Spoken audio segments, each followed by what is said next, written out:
Салиметсизбе, здравствуйте. Алтынсаринская сельская библиотека предлагает видеоинформацию. Весенний праздник Наурыз. Алтынсарин жалпы білім беретін мектебінің 9-шы А сынып оқушысы Ержанова Райлы Тавренқызы. Наурыз, Бақыт Тұрсынқызы. Наурыз менің елімнің берекесі. Жаңа жылы қазақтың мерекесі. Шаңырағы биіктеп күнге жақын.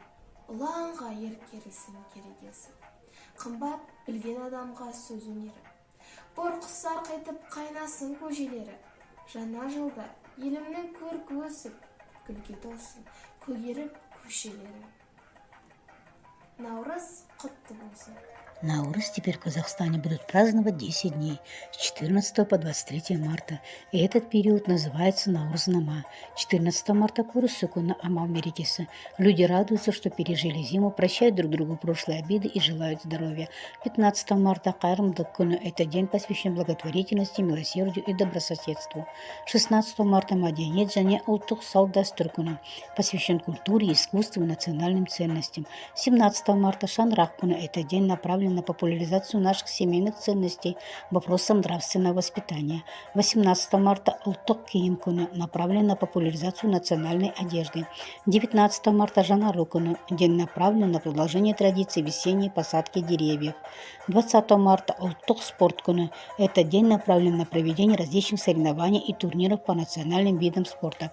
21 марта Антымаккуна. Идея дня в том, чтобы люди в целом повышали уважение друг к другу и пропагандировали мир и единство. 22 марта Жилбасы. В этот день устанавливаются стилизованные этноулы, проводятся общенациональные культурно-спортивные мероприятия, различные ярмарки. 23 марта Тазарукуна. Заключительный день Наурзнама, как символ встречи Нового года с новой целью и новой надеждой. Современный праздник Наурыз сохранил преемственность традиций древности. В условиях возрождения национальной культуры Наурыз – важное звено. Его щедрое празднование принесет нам изобилие и успех на целый год. Наурыз көктем мен жаңару мерекесі. Сіздерге және сіздің жақындарыңызға денсаулық пен бақыт үйлеріңізге өркендеу мен гүлдену тілеймін. Көктем жаңа үміт, жаңа ұмтылыстар мен жаңа мақсаттар желсін. Наурыз – праздник весны и обновления. Желаю благополучия и достатка вашим домам, здоровья и счастья вам и вашим близким. Пусть весна принесет новые надежды, новые стремления и новые цели. С праздником!